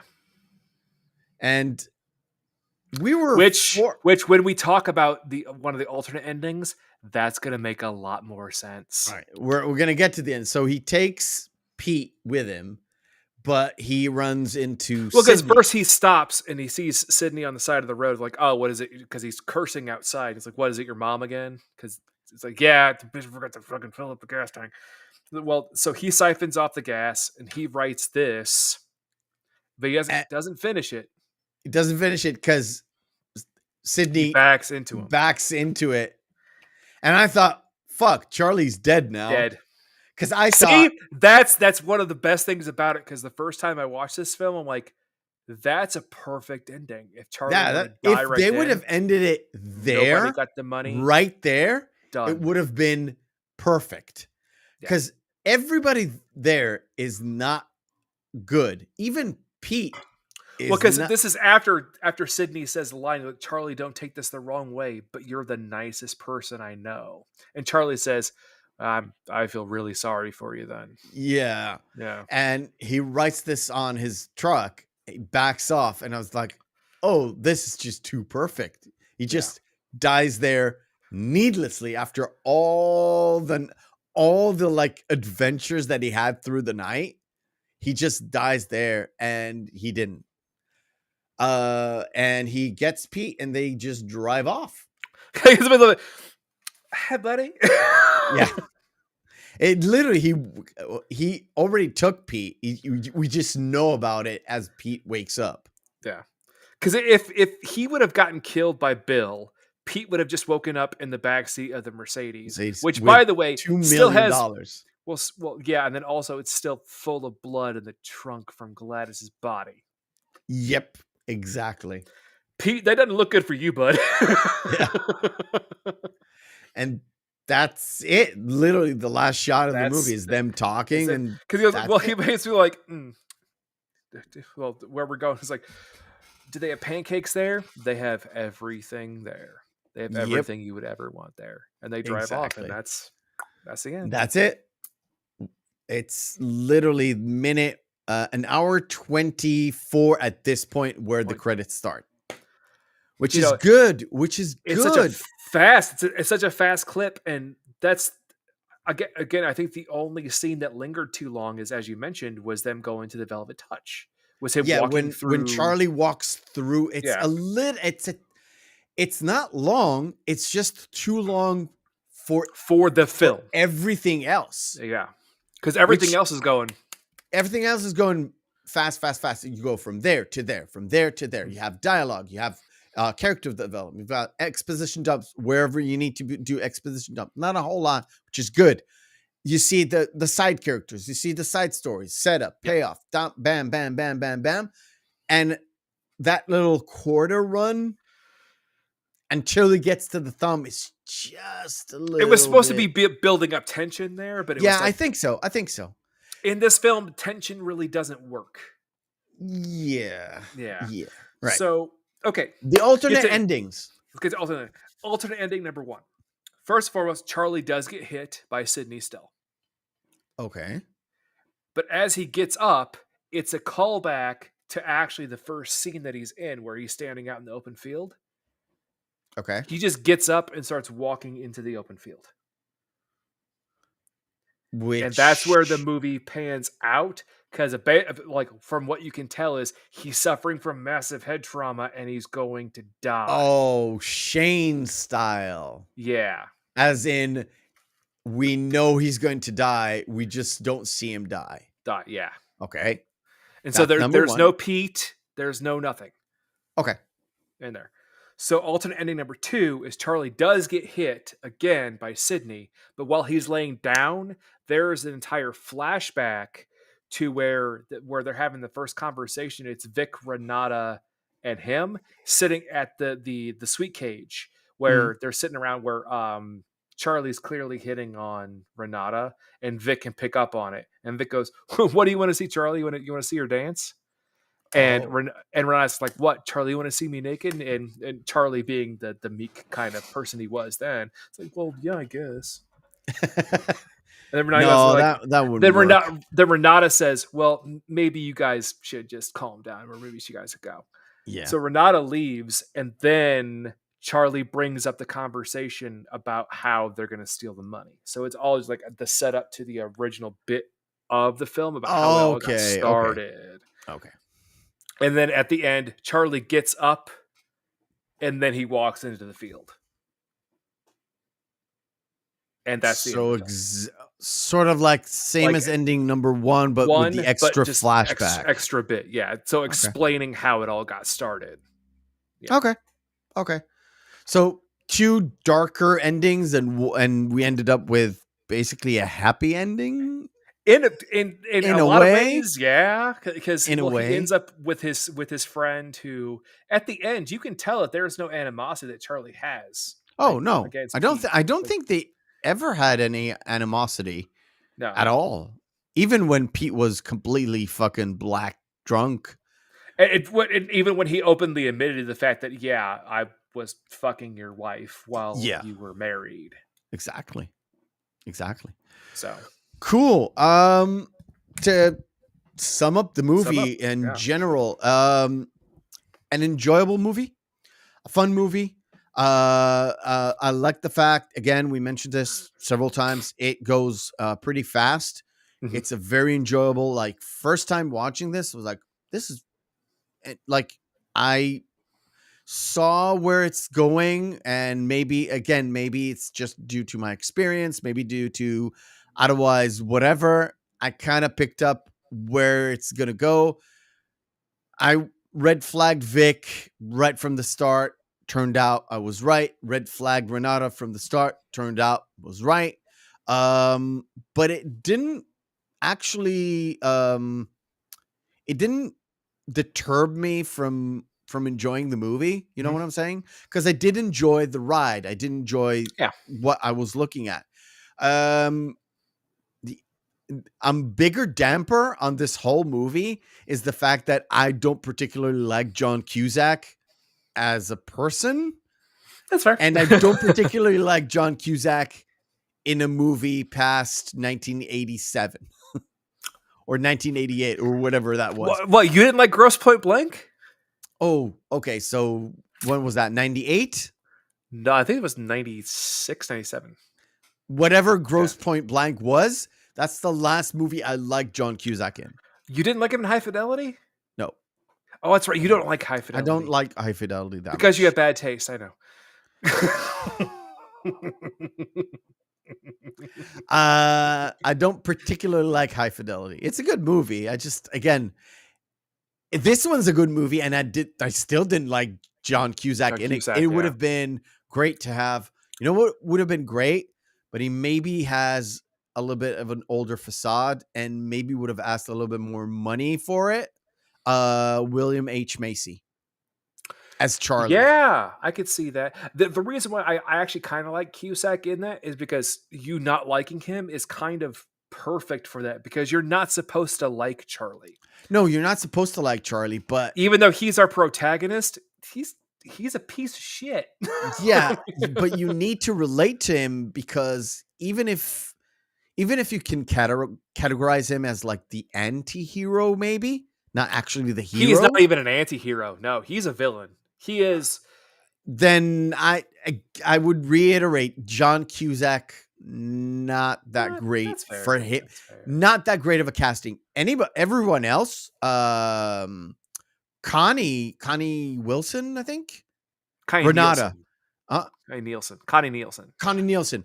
She's great in it. She's really good as she's a very kind of role. Very underrated actress, because the other big film that she's really known for is The Devil's Advocate, and she was great in The Devil's Advocate. Even though, wow, what to see Al Pacino chew up scenery, watch The Devil's Advocate. Yeah, that's why I love that movie so much. I'm a fan of man. Yeah, I love that. We'll deal with that sometime in the very late future. Because that's a movie we'll have a ball watching. That's a great fucking movie. I want to get your take, because you love this movie. You've seen it more than twice. Let's say that. Yes. Well, I actually own physical media of the.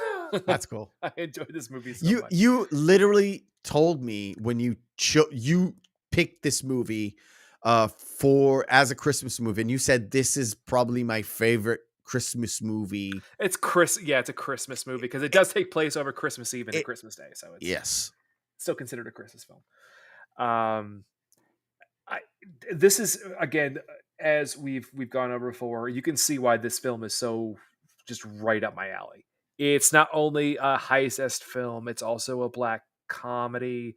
The actors, I think everybody did a great job. I know you're not a fan of Cusack. I am a fan of Cusack. Some of his later works are not great, especially like, was it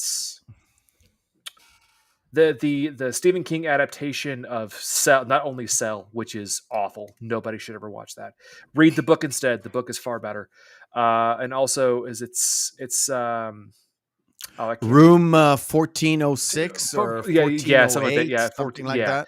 It's terrible. They never should have tried to adapt basically what is a 60-page story into an hour-and-a-half film. It's like, no, there's not enough material there. But I think Cusack did a great job. I think Randy Quaid actually, like, for as little as he's in it, does a great job as menacing as Bill, and also has some great lines in it. Mike Starr playing Roy, fantastic job. Oliver Platt, again, steals absolutely every single scene that he is in. And your sweater, yeah, I know. I've turned it on. You know why? Look at the time. Time. Yep. Happy New Year, buddy. Happy New Year. So it is officially midnight over at Shea Israel. Yeah. Yes. So yeah. But everything else about the film, I'm gonna turn this off because it drives me crazy. Yes, I honestly did. Anybody who just enjoys darker comedies would absolutely love this. Anybody who is a fan of the Coen brothers would absolutely adore this film. It's very underrated.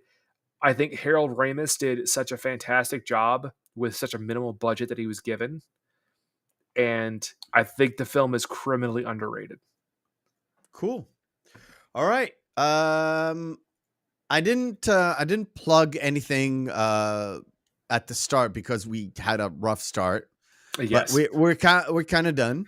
Next week it is your birthday month. And we're going to start off with a bang. We will do a lot of films that you handpicked.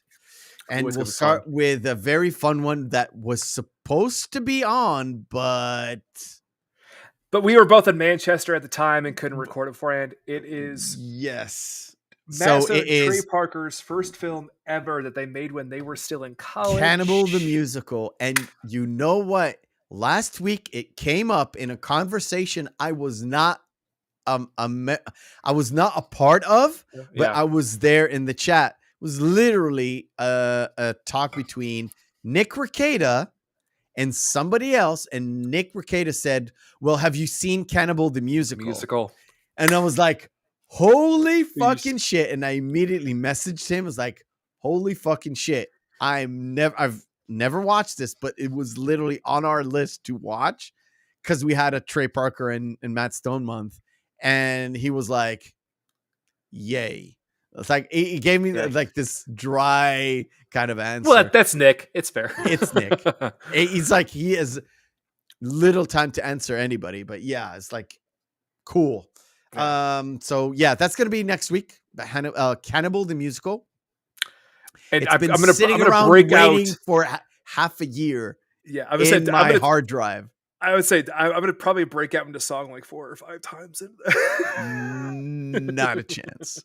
By the way, if you're still here and still watching, if you want to interact with the show, DM me on Twitter, DM me on Instagram. It's at Meffistoe and at Meffistoe79. You can always email the show at the Reel McCoy podcast at gmail.com for everything, anything. Like if you want to contribute graphics to the show, I would literally pay you a lot of money. Not all my feelings going to pay you. I'm going to pay you a lot of money if you can come up with some good shit. Because you did notice I've put on the watermark, the new watermark, inspired by are one of our favorite movies. Tarantino, yeah. Mhm. And it took a lot of work to do that because I am terrible at it. I'm absolutely terrible at it. But yeah, so we're looking forward to a good year with Lofty Pixels coming back. We've got a person called Nick Weiser that we should have had before, kind of bailed out because a family issue. We've got Horror Armorada coming back. We've got Adam Krigler, which you don't know who that is. I do. One of the Chicagoans, Nick Weiser, also a Chicagoan. We have got a woman that was supposed to be here called Fair and Balanced on Wag the Dog. She will be coming in. I still don't know which podcast. It's up to her. She needs to get back to me. We might, I'm not promising anything. We might have Gary from Nerdrotic. And we might, and that's even a little bit more sure, is Az from Heel versus Babyface coming in. Yeah. Which that's going to be kind of weird because we both kind of know him from a whole other thing. Yeah. A whole other thing, which is weird. But he definitely, it was a weird thing because I was acting like a little girl for like 5 minutes because I replied to him on some tweet that he did, and he replied. I replied something that was relevant to what he said. Yeah. He replied back, "Oh, by the way, I've seen your email, and yeah, I'm going to do your podcast just after Christmas. Send me an email." And you know what I did? Because I'm 43, but I was a little girl for like 5 seconds. Oh, he noticed me. And I immediately sent him a message. And then he did a stream about hot toys. He does this stream every Thursday where he goes into hot toys and various different things that you can buy. That's his passion. And I was in chat, like, replying to somebody else. He saw my name and was like, Meffistoe, by the way, when I say email me after January, doesn't mean email me immediately right now. Yeah. I felt so fucking embarrassed. I felt so ashamed and so fucking senpai notice me moment. I was like, you idiot. You fucking idiot. What are you doing? But yeah, as said, he would definitely do our show. However, scheduling, blah, blah, blah, blah, blah, everything that we know from regular stuff. And yes, I tend not to share it, but it's been, to me, I don't know about you. To me, it was personally, as in for the show, a fantastic year. Like, a fantastic year because we will continue doing this regardless of anybody being here, because I genuinely love and making the show, like preparing the show every single week. And I'm excited to talk to my friend every single week, regardless of anybody here, guest, no guest, whatever. I enjoy this so much, and it excites me so much. And I love sharing the love of movies with you because, like we said, I got what you wanted me to get out of this movie, and you suggested this movie because you knew I would get whatever you need to be get from this movie. And and it's been like that throughout the year when we talked about I Saw the Devil. And we're going to talk about Cannibal the Musical, all that good stuff. It's just, it enriches my world and it makes me happy to no end. And I love doing this, and I will continue doing this till it's not fun anymore. And to be honest, it's just, I'm looking at the stuff that is coming up. Take away all the guests, it's a lot of fucking fun. We've got a lot of really good films coming up and a lot of really good themes too coming up. So, yes. And we're going to keep it to the themes, and hopefully it'll be a joyous momentum when other people are having fun with us. Yeah. We're here just it's a big take out of a conversation that I had privately with Drexel, and he said I want to bring fun back to the internet. Sadly, as I was preparing the show, I got an email from YouTube about the changes in TOS. Oh my fucking God, it's bad. It's just awful. But that's what I said. I don't really care. Mm-hmm. If we get monetized, good. We do. Not monetized, I'm still going to be here because it's fun. And that's it. That's our show. We have lots to discuss backstage. And I'm going to celebrate this again with a shot of my favorite whiskey. It is a Macallan 10, which I do have a Macallan 15 on the way. So. All right. Cheers, buddy. Cheers. Happy New Year. And be good, everybody. Like, share, subscribe, all that good stuff. I don't mention it because I'm really bad at the whole promoting myself thing, but it does help. If you like, leave a comment. Even if you tell me I'm an idiot, go at it. Just go ahead. It's fine. As long as you leave the comment, like, even dislike. YouTube says it doesn't help. It helps. It really does help. I'm not kidding. From personal experience, from me to you. I would say, well, as they say, the opposite of love isn't hate, it's apathy. And let May 2023 be as good or better personal wise. I don't mean all around because before we go, I literally asked Mrs. Meff this question a week and a half ago. Tell me your top 5 movies that came out this year that you can in a top 5, top fucking 5. And we went over everything. Immediately the first thing that came to mind is Top Gun Maverick, which is my number 1 for this year. And she said, no, I didn't like it. I was like, okay, you didn't like Top Gun Maverick. I know why, because Tom Cruise. Yeah. And she's not into like the popcorn flicks, which is, it's a popcorn flick. It's just that's fair. Dumb 80s repeat, action movie. What did you like? It's like, did you like Anywhere, Everywhere, All at Once? She watched 20 minutes of it on the airplane to Canada and stopped it. She did not like that movie. It's still on my list to go because you like it very much. She dislikes it very much. And I know a few people on both camps.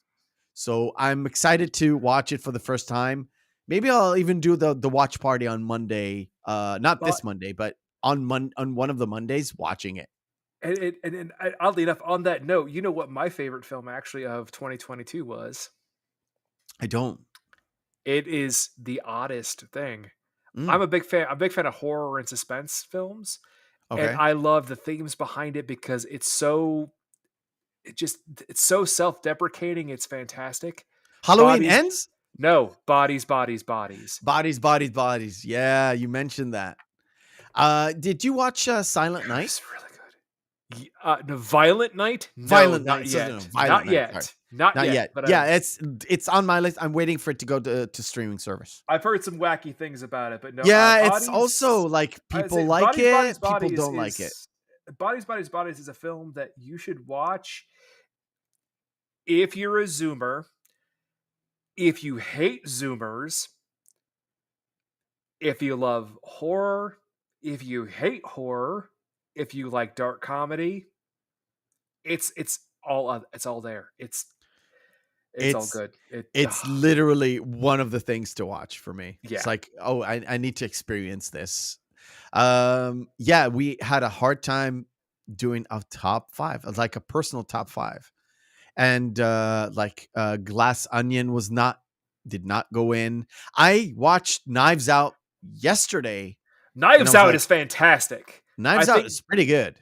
I It's pretty think good. Glass Onion On a is a sec, little. the first time I watched, I didn't quite connect to it. Watched it last night. It's a pretty awesome movie. I'm not gonna lie. Not gonna lie. Ana de Armas I does told it you. does it for me, and not because of her beauty in this, because of her. But Martha, her character is so absolutely Yeah. pure and Yes. just absolutely naive. That's how fantastic she is. Her character, where you think that there might be something behind her character, no, that's exactly who she is. She is just that pure and that innocent. Yeah. Yeah. Yeah. I think I finally, after last night, I finally got connected. It's like, okay. First viewing, second viewing, much better. I was like, all the subtleties, all the stuff that I'm supposed to get. Mhm. This is where everything kind of seeped into my, to my core. The Batman, The Batman was good. I enjoyed it. I was like 6, 7 ish. I definitely don't like Pattinson in this. I think that's a massive miscast. I still have The Lighthouse on my list to watch. Lighthouse is I know it's a fantastic movie. I've So got good. recommendations from it from other people other than you, which I hold you in highest regard when it comes to movie recommendations. You know that. Mhm. I do. What else came out this year? Like Thor: Love and Thunder. No. Awful. Was Mrs. it? Meth. I didn't watch it. Mrs. Meth watched it and said, "This is why people don't like MCU anymore." She Yeah. said it, not me. Yeah. And she's like completely out of the loop when it comes to like culture wars and all that stuff.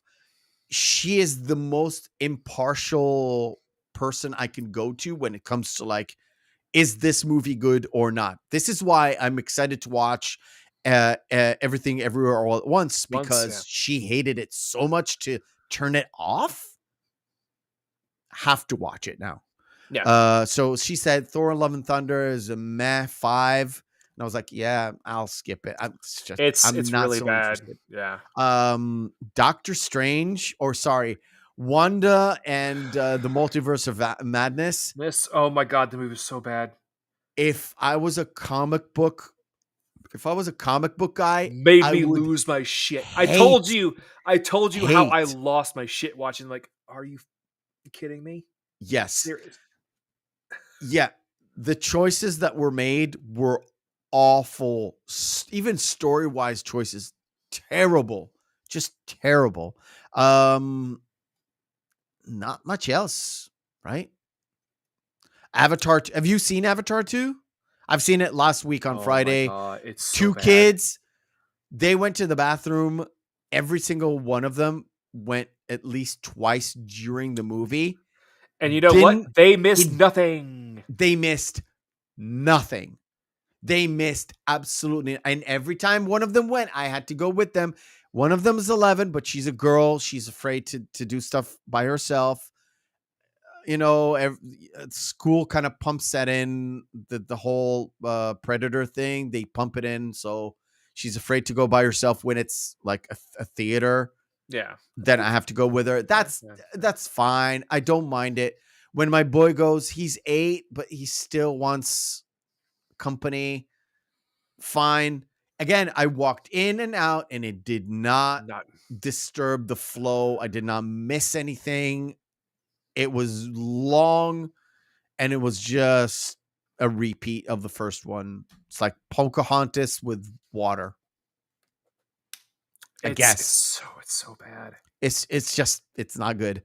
There's nothing else.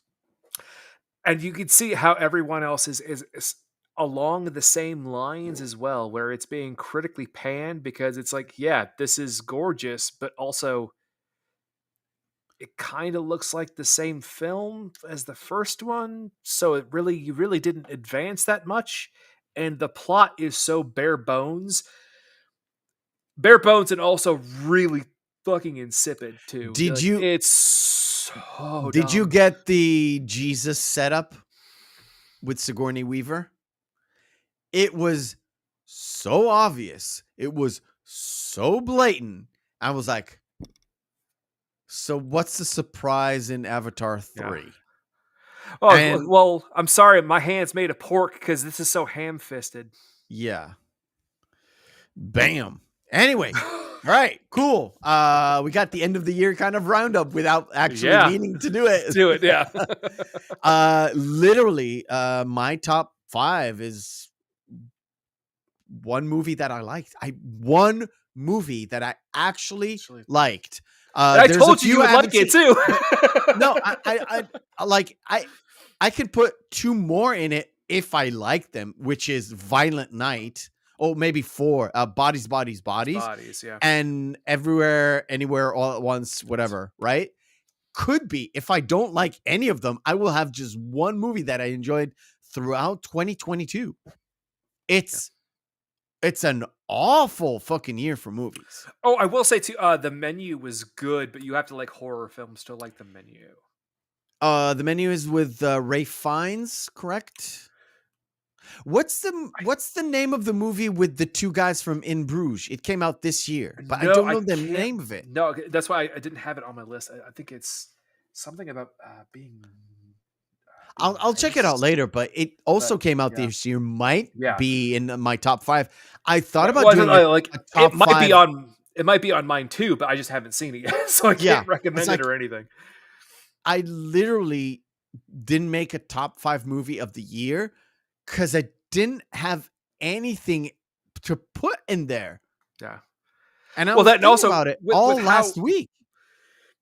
With how many films we watched just to do this, you have to put those in comparison to films that are coming out now, and you're like, these movies are awful that are coming out now. They're even terrible. A bare bones movie like Trading Places had a lot of like different aspects to it, racial components that are actually, they're still relevant today. They're integral, which is sad, they're integral to the story. Yeah, to the plot, right? They're not ham-fisted into like, oh, we've got the black character. It's not a token. It's an actual. It's integrated to the story where it's not only the poor guy and the rich guy trading places, it's also the white guy and the black guy trading places. Yeah. And then ending up being more in common than the ones that were making the experiments. Well, so also, they've traded places, but they also met in the middle. Well, and also too, it also the classic. It's the Prince of the Pauper tale. That's told. But also, what's really important too is Eddie Murphy's character in that film isn't an idiot. Oh yeah, yeah. That's what's so fantastic about it, is the fact that he is savvy off rip because he is intelligent enough to read subtext of things that are going on around him in order to make informed decisions, even though he's not quite sure what is going on around him or how to actually move forward. He's saying, well, given what I can understand from this will happen as a result that you overlook because you're looking at the grand scheme of things. I'm looking at the integral parts that are making these decisions. Yeah, exactly. Yeah, exactly. All right, cool. By the way, I didn't tell you this, so I like to surprise you along with our audience. We will have, and I'm working on it. Hopefully it'll turn out well. I'm hoping it'll turn out well. We will have a dedicated outro for the show. Oh, all right. We will have a dedicated outro for the show. I'm working on it. I need it to be as perfect as possible. That's why I don't have it for today. Okay. But I didn't expect to have it by today anyway, because I want to finish up the whole year with one full like theme. And next year we're going to have probably I'm not sure if it's a better thumbnail, but a different thumbnail, different spick and span. The only thing I'm confident in showing is something that you technically seen, but not this version, is the different background where we talked about this backstage. Yeah. I've dumbed down the brightness. I've dumbed down the brightness of this. Yeah. which I'm happy with because it does look pretty fucking good. Right, cool. And with this, the rest, tune out next week. Cannibal the Musical. Go watch it. Shit. Come back to us and we'll It's great. discuss everything. Probably we'll have a fun fucking time. All right, Until man. then, from me, Mephisto, from Head on Life, mate, all my feelings. Good Happy night New Year. and Happy New Year.